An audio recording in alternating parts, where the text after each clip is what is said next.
Celeb Secrets is hanging out with Lee Brice. Lee, what's going on today?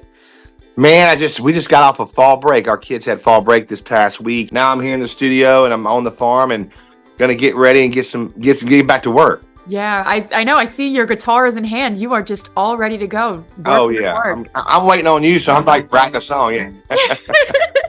I love it. I love it. And this year was really exciting for you. You released music. You kind of did a little bit of an acoustic tour, which you're going to be doing more of next year. But can you kind of recap this year for me and maybe some of your accomplishments and things like that? Well, everything started out with you, me, and my guitar tour. It like lit a fire under me. We do this for so long. We go out with a band and we rock out and we do the thing, but I grew up with myself and my guitar, and playing for my friends or for a group or whatever. And then even playing in the bars coming up. I never did go do Broadway like down in Nashville. I would go play acoustic by myself at some little random Mexican restaurant or like somewhere, anywhere, like, and I would go kind of do that thing to kind of pay my bills. And that was always my thing. And so when I got out there on that tour, I wanted it to be special, not just me and a guitar on the stage the whole time. So we set it up to where it was a big deal. And we really thought about how the show would go. And man, it ended up being one of the most inspirational, kind of rejuvenating times and things that I've done. We're definitely going to do that again. And that was a big start to the year and it kicked it off. And then we just been slamming ever since. It's almost like the summer is just come and gone. We still got a good bit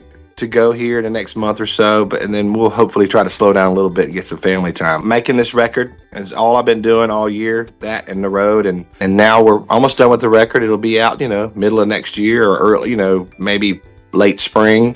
We got a new Christmas song coming out and it's called Single Bells. And so we're just kind of staying on it, man. We're just working, and those are just highlights have just been working and getting done with these.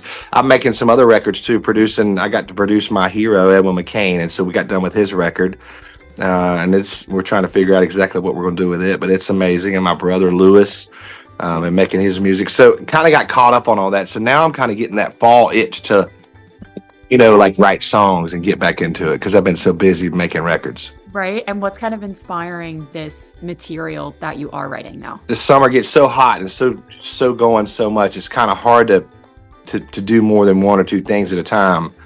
But the fall, every time it comes around, it's to me, it's so inspirational. And I mean, I think there's just something, I truly like a physical thing in the air when the fall happens. Yeah. Like everybody's brains goes back to school coming back and football and like the cool air and the leaves falling, and it gets very so every year about this time I get a little like itchy to write songs. Oh, totally. And I feel like kind of in our country music community, the summer is so slammed with so many shows, and then you come in the fall where it's like kind of award season and you're just inspired by so many people creating this content, being honored for the content. You're like, all right, I want to start the new year with something fresh, Oh yeah, 100%. And we do that too with our show. So that'll come up, in January. We'll sit down and, we do all the same songs, not all the same songs, but we do the hits. And so those hits that we've had for all these years, myself and my band, one of our biggest focuses is every year to go, all right, how do we do them like in a new, cool way this year? Not only for everybody else who's come to our shows before,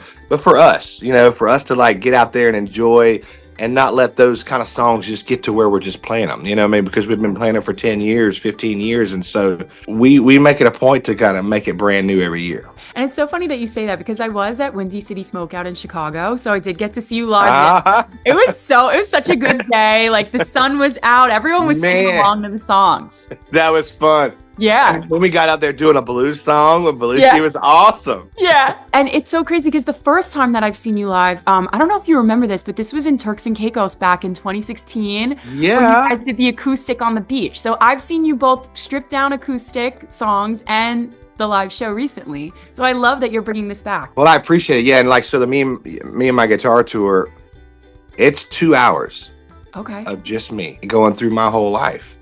With all the guitars. I got like 30 guitars on stage and I play every one of them. And I talk about the stages of my life and the music and the guitars and where and it's just a different thing. And so you can't get that when you go and you got tracks playing and a pop band and a thing. And even like with a full band, like that train is, once it gets rolling, it's rolling, This train, if it's just me and a guitar, I can stop it whenever I want to, I love that part about it. Oh, totally. And the fans have to love it too. What's maybe kind of like your best stories that you have? Do you kind of try and meet fans before or after the show?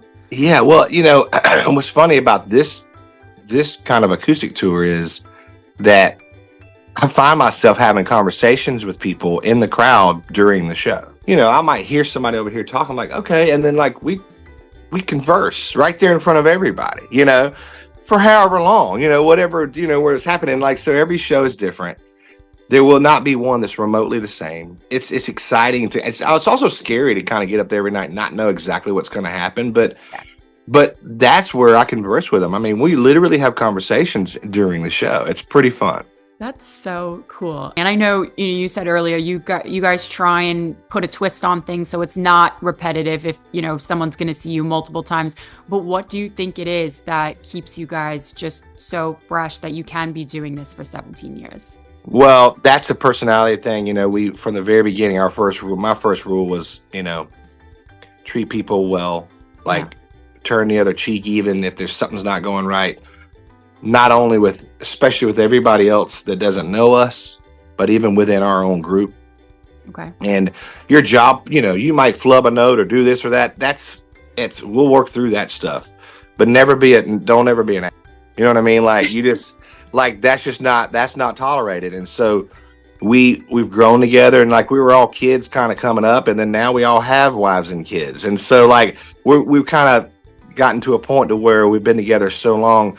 Everybody's so different, but we get each other and we respect each other. And that's always been the number one priority. And I think that's why we're still together. You need to tell me more about that Christmas song, because that's been on my mind. I'm like, wait a minute. This is good. There's this this song came to me and I didn't write it. My friend wrote it. Okay. And it's just so classic to me. I was like, because sometimes it gets on my nerves whenever I turn on the radio and all I hear is Christmas music for like a month, or two. I'm like, okay, that's enough, Yeah. But this song came across my plate and I was like, dude, I mean, this thing can be around forever. It's classic. It's almost like if Sinatra heard something like this, but it's a little more like Bruno Mars would have done it in country, Single bells, single all night long. Drinking whiskey, mistletoe, tipsy, till the bottle's gone. Single bells, hey y'all, that's my song. If you're single, sing along. It's just so cool, and we cut a really classic record on it. Excited for it to come out. And what's kind of like the timeline for the new music? Are you going to try and do some more singles and then drop a full project? Yeah, we'll get the Single Bells out soon, and then we'll drop another Grat track or two like January, February, and then we'll looking for like May, like to have the whole record out. So yeah, right before that summer touring season. Oh yeah. I love it. Is there maybe like a certain story though that you want to tell or theme with this upcoming material? All my records are very diverse, with the music. It's from rock and country to pop to rock and roll to blues to soul but there's a song that I wrote with my wife actually. And if it's like, I thought about it one day, if I only had a chance to play one song off of the whole record, even though the whole record's like fun and like, it's just got all the things. But there's a song called When the Kingdom Comes, and it just has a message that, that's just epic and beautiful and truthful. And so to be able to write a song with my wife and for it to be, it has a spiritual theme to it. And I mean, it's funny to me. It's like, if I only could play one song, that's the one I would play, even though it's not necessarily the top 40 radio hit. Yeah. But to me, it'll hit a lot of souls. And so I'm excited about When the Kingdom Comes.